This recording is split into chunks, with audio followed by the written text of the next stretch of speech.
That's a real Claude chatbot. Streaming output, full conversation memory, token tracking, slash command built from scratch.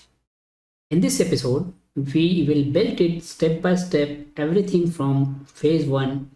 By the end, you will have working chatbot which you can run from your terminal right now. Let me show you.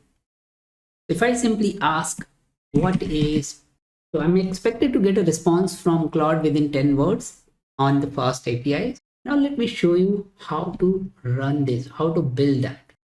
In our last previous 7 episodes, we have covered models, how to choose them, tokens and context window, pricing and rate limit, the message API, system prompt, long running context, and safety and refusal handling. Today, we'll put all it together. We are going to build a CLI chatbot that uses everything we have learned so far. No framework, no library beyond the Anthropic SDK and just Python and Claude code. By the end of this episode, you will have a chatbot which you can clone, you run it, and you build your own. And before we start writing the code, let me show you what we are building here. We are building a chatbot which can do 6 things. Number 1, it can stream Claude's reply as it is generated. Text appears word by word, not all at once. This makes an app feel fast and responsive. Number 2, it keeps full conversation history. Every turn is remembered and Claude can refer back to the earlier messages. Number 3, it tracks the token and the cost per session. Every reply you can see exactly how many tokens were used and what it cost. Number 4, it has certain built-in command which we have developed which can be accessed using the slash command, like slash reset which clears the conversation history, slash cost which gives you the current sessions pending, slash quit exits and prints the total cost. Number 5, it handles the error cleanly, rate limits, API errors and refusal. None of them are going to crash your application. And number 6, it uses the system prompt. Claude knows what kind of assistant it is before the first message arrives. So we are using the system prompt as well, the one which we have discussed previously. Now let's build it. So first of all, I'm on the episode 8 first API call, which is for this particular episode. I've opened this hello Claude Python file, and if you see that this is just 8 to 10 line of code of Python. Here we are loading the system variable which will load the Anthropic key. Then we are initializing the Anthropic client object, and then we are sending the message by client.message.create by specific Claude model name, which in this case Sonnet, maximum token it should be using, and the message which contains the role as a user and the content as a message which we are willing to send as part of this particular application. When I'm going to send, it will return this response. The Claude will return the response which I'm displaying it here. Simple. There is no history maintained here. There is no conversation. It is just fire and forget. We are sending the message, we are receiving response back, and we are printing it. There is no memory at all which is being referred or saved anywhere. So let's run this hello world. We are receiving the response because we have not truncated how many words the response should be, what should be the limitation, what should be the system prompt or token limitation and everything like that, which we have learned in our previous lessons. We have not specified, so Claude has applied its own thought process, own brainstorming, and it has returned the result which is appeared here, as you can see.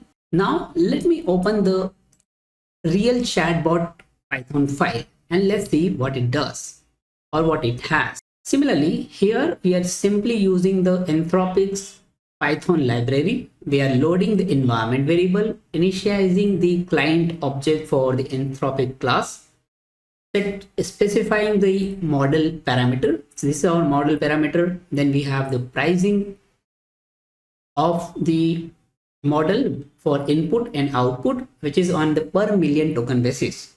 So for million token of input, it is going to be $3, let's say. Or for million token of output, it is going to be $15. This is just hypothetical cost we have.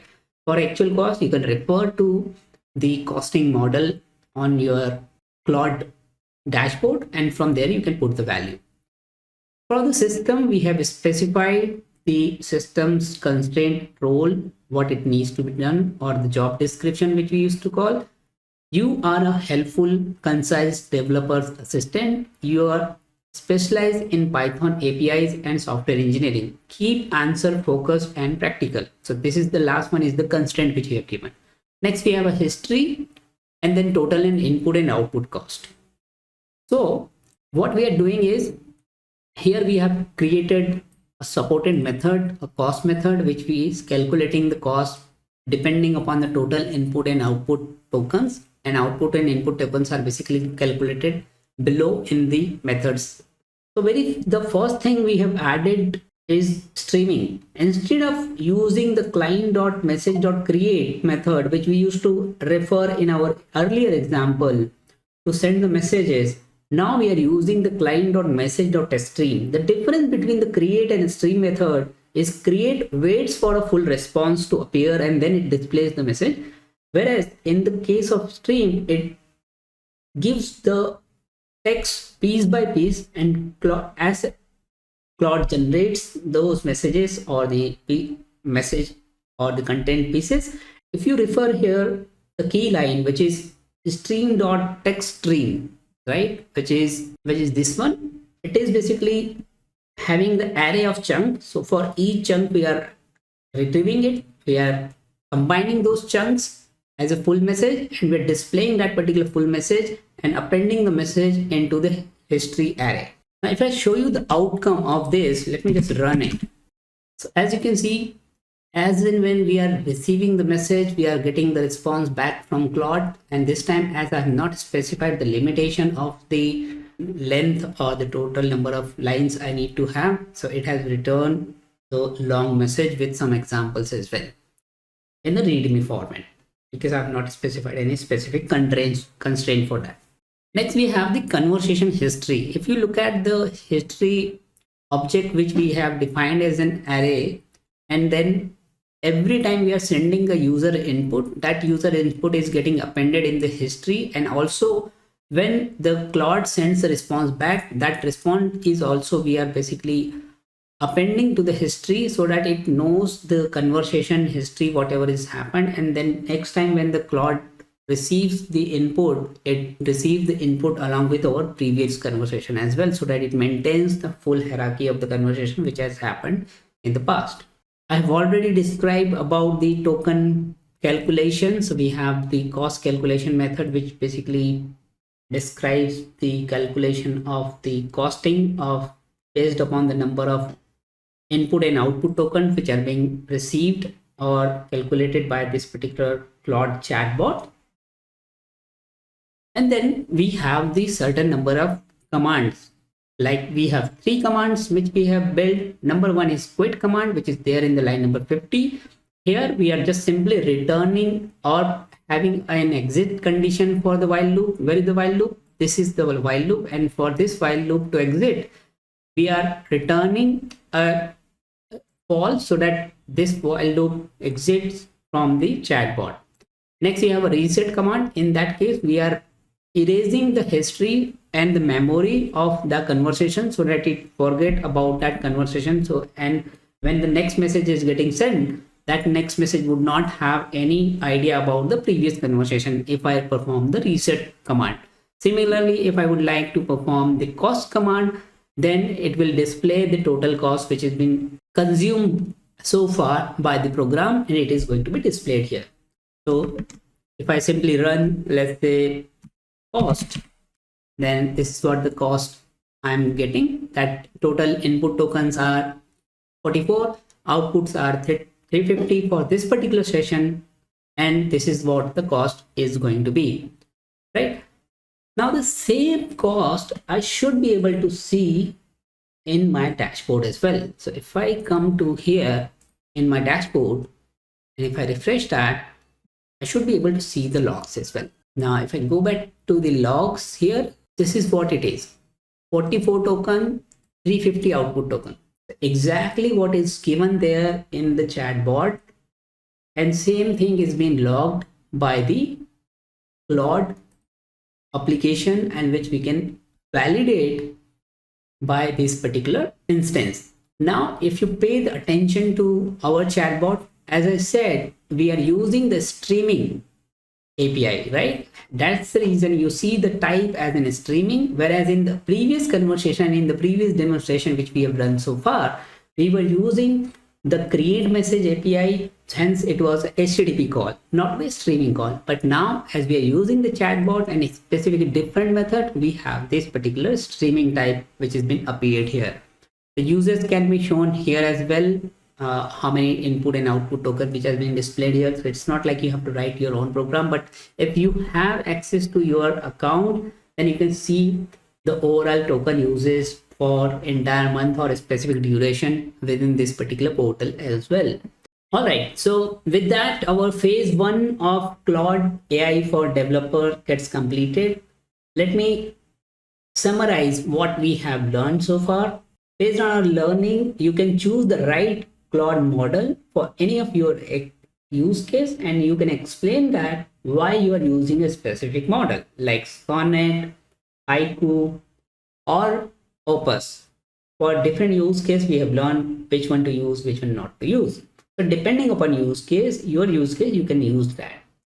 You can understand the token, the uses of the token, what is the concept of the token, the context window, and how to estimate your cost before you build.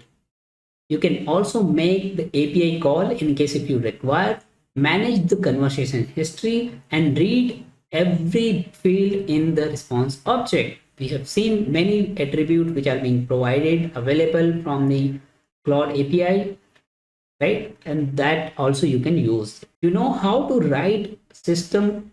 You also know how to write system prompt that shapes Claude's behavior completely. We have also discussed how to load large document, the code base, and into the Claude's context and ask a useful question. At the end, we also discuss how to detect the refusals, handle error, and build apps that do not crash. And finally, we have just built a streaming based CLI chatbot that all of us can use. And that is about the phase 1. That concludes the phase 1, and we'll be moving towards phase 2, where we start with the tools like Claude Desktop, Claude Code in the terminal, and Visual Studio extension. These are the tools you use every day as a developer. We set up properly and build a real workflows. GitHub repository for the phase 1 is linked below. Every episode has its own folder. Clone it, run the script, build on them. I'll see you in the phase 2. Thanks for watching it. See you in the next video.